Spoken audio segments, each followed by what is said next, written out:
से 100 करोड़ रुपया सनी गर्ग और प्रियंका गर्ग के पास क्या हुआ है। मेरे हिसाब से वो दुबई भाग गया, उनका दुबई में भी शायद बिजनेस।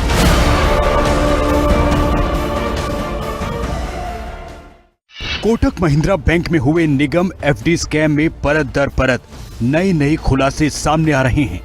पहले निगम घोटाले में करीब 160 करोड़ रुपए के घोटाले का खुलासा हुआ और धीरे धीरे इस घोटाले के आरोपियों पर पुलिस का शिकंजा कसता चला गया। कुछ आरोपियों को पुलिस ने गिरफ्तार किया तो कुछ आरोपियों ने खुद पुलिस के सामने सरेंडर किया। पंचकुला निगम स्कैम में आरोपी और कोटक बैंक अधिकारी पुष्पेंद्र सिंह ने सरेंडर से पहले खबरें अभी तक पर इस मामले को लेकर कई बड़े खुलासे किए। घोटाले के मास्टरमाइंड को लेकर कई राज खुले।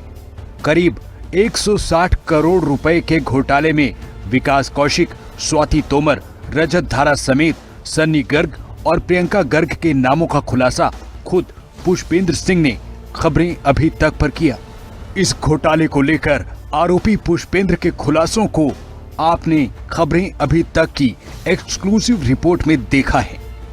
रजत धारा और सतीश और विकास कौशिक ने मिलकर सारी ट्रांजेक्शन करी है। उसकी तकरीबन मेरे हिसाब से 100-125 करोड़ के आसपास की देनदारी। मेरे हिसाब से वो दुबई भाग गया, उनका दुबई में भी शायद बिजनेस। अब कोटक महिंद्रा बैंक अधिकारी और आरोपी पुष्पेंद्र सिंह के आरोपों के बाद सन्नी गर्ग का पुलिस को भेजा गया एक ईमेल सामने आया है। इस मामले में पुलिस की तरफ से कार्रवाई करते हुए सन्नी गर्ग के खिलाफ लुकआउट नोटिस जारी हो चुका है। सन्नी गर्ग के मेल में आरोपी और बैंक अधिकारी पुष्पेंद्र के सारे आरोपों में बड़ा विरोधाभास है। कोटक बैंक अधिकारी और आरोपी पुष्पेंद्र ने सन्नी गर्ग के खातों में सबसे ज्यादा पैसे जाने की बात कही है। अब हम आपको बताने जा रहे हैं सन्नी गर्ग की ईमेल और पुष्पेंद्र के बयानों में विरोधाभास बना है, जो एक दूसरे से मेल नहीं खा रहे और दोनों तरफ से दाल में कुछ काला होने का संदेह पैदा होता है। सन्नी गर्ग का दावा है कि पुष्पेंद्र अपने आप को रसूखदार बताता था। पुष्पेंद्र ने मुझे 70 करोड़ रुपए कर्ज पर दिए। पुष्पेंद्र ने कभी नहीं बताया कि वो बैंक कर्मचारी है। वो अपने आप को बड़ा व्यवसाय बताता था। इस दौरान मेरी नॉलेज में प्रियंका गर्ग और सनी गर्ग दोनों आए। ये दोनों हमारी पार्टी फ्रेंड्स थे। नॉर्मल, मुझे बहुत लंबी जानकारी तो नहीं, कोई फाइनेंशियल ट्रांजैक्शन हमारी नहीं है, पर शहर के रसूख वाले लोग हैं। सनत रियल्टर्स इनकी अपनी है और कुलभूषण गोयल जी इनके अपने रिश्तेदार हैं। पंचकुला सेक्टर 6 में इनकी कोठी है। सन्नी गर्ग इनके फादर है? सनी गर्ग और प्रियंका हस्बैंड वाइफ है। अच्छा, सन्नी गर्ग के फादर कौन है? सनी गर्ग के सिस्टर के father in law Kulbhushan Goyal ji हैं। अच्छा, वो एमसी के नॉन एडमिनिस्ट्रेटिव ऑफिसर है, हेड हैं। मेयर जो शहर का होता है वो एमसी डिपार्टमेंट का हेड होता है, नॉन एडमिनिस्ट्रेटिव। तो प्रियंका गर्ग कोटक में भी काम करके गई हुई है। अच्छा, हाँ, तो मैंने उन्हें बताया कि ऐसे ऐसे फंड्स आ रहे हैं, एमसी से इनको ठेकेदारी का पैसा आया और ये इसको फाइनेंस पे देना चाहते हैं। तो उन्होंने इमीडिएटली, मैंने कहा आप चेक करा लो। तो प्रियंका को मैंने बोला कि प्रियंका मैम ऐसा है कि रजत धारा से मैं फंडिंग नहीं ले सकता डायरेक्ट, क्योंकि मैं बैंक का एम्प्लॉय हूँ।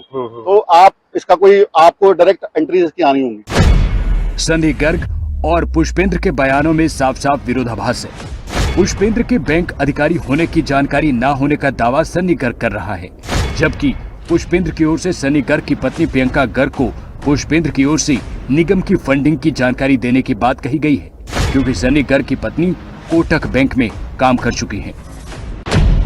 सन्नी गर्ग का दावा है कि मेरे खातों में स्वाति तोमर और रजत धारा के खातों से पैसे आए। मैं स्वाति तोमर और रजत धारा को व्यक्तिगत रूप से नहीं जानता। 3 साल से तो मैं बैंक में मैंने पैर भी नहीं डाला। मैं हैंडओवर करके चार्ज निकल चुका हूँ। 1 जून 2023 को मैंने अपना हैंडओवर चार्ज नए ऑफिसर को कर दिया था। उसके बाद मेरा ब्रांच में जाना आना बिल्कुल बंद हो चुका है, क्योंकि मेरी LLM की स्टडीज चल रही हैं और मेरा PhD चल रहा था। इस पूरे मामले में मेरे को बिना मतलब से फंसाया जा रहा है। रजत धारा और सतीश और विकास कौशिक ने मिलकर सारी ट्रांजेक्शन करी है। मेजर सारा पैसा जो गया है मुझे नहीं मालूम किस तरीके से उन्होंने निकाला, लेकिन हमारे पास जो ट्रांजेक्शन आती है बिल्कुल जेन्युइन आती है। और अब मेरी नॉलेज में आया कि इनका मैक्सिमम पैसा सारा सनी गर्ग और प्रियंका गर्ग जो बिल्डर्स हैं, सनत रियल्टर के मालिक है, सारा पैसा उन पे गया। अच्छा, इनकी आपस में, मैंने इनको मिलवाया था आपस में, उसके बाद इनकी डीलिंग डायरेक्ट हो गई थी। मेरा इनसे कोई लेना देना नहीं है। नहीं, बीच का चैनल आप थे। रजत धारा को भी आप जानते थे और प्रियंका गर्ग और सन्नी गर्ग को भी आप जानते थे। आपके थ्रू मिले? मैंने इनको मिलवाया एक बारी, और मिलवाने के बाद इनकी डायरेक्ट डीलिंग शुरू हो गई। सन्नी गर्ग और पुष्पेंद्र के बयान पर विरोधाभास सामने आ रहे हैं। एक तरफ सन्नी गर्ग स्वाति तोमर और रजत धारा को व्यक्तिगत रूप से जानने से मना कर रहा है। दूसरी ओर पुष्पेंद्र के बयानों के आधार पर रजत और स्वाति के सनी गर्ग की डीलिंग डायरेक्ट होने की बात कही। सनी गर्ग के पास करीब 100 से 125 करोड़ रुपए रजत और स्वाति की ओर से देने का बयान है। सनी गर्ग का दावा है कि पुष्पेंद्र ने मेरे परिवार को धमकाया। धमकी मिलने के बाद हम छिपे हुए हैं। इसका मास्टरमाइंड रजत, सतीश और विकास कौशिक हैं। और इसका पैसा जो एंड यूजर है, अगर मैं अखबारों की मानूं तो 80 से 100 करोड़ रुपया सनी गर्ग और प्रियंका गर्ग के पास गया हुआ है। उसकी तकरीबन मेरे हिसाब से 100-125 करोड़ के आसपास की देनदारी उसकी है। अभी तक वो रिकवर भी नहीं है? नहीं, मेरे हिसाब से वो दुबई भाग गया। उनका दुबई में भी शायद बिजनेस है। इसके अच्छा। अलावा मुझे मालूम। पंचकुला नगर निगम के एफडी घोटाले मामले में अभी भी कई खुलासे सामने आ सकते हैं। सनी गर्ग पर एसीबी का शिकंजा है। सनी गर्ग के खिलाफ लुकआउट नोटिस जारी है। सनी के अकाउंट में करीब 125 करोड़ रुपए ट्रांसफर हुए। कोटक महिंद्रा बैंक से 160 करोड़ रुपए का घोटाला हुआ। सनी के अकाउंट में सबसे ज्यादा पैसा जाने की जानकारी है।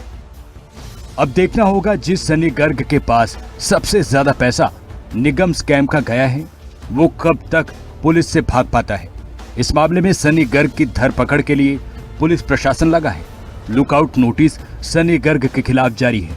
बड़ा सवाल ये है, अगर पंचकुला निगम स्कैम में सनी गर्ग आरोपी नहीं है तो वो पुलिस से क्यों छिपता फिर रहा है?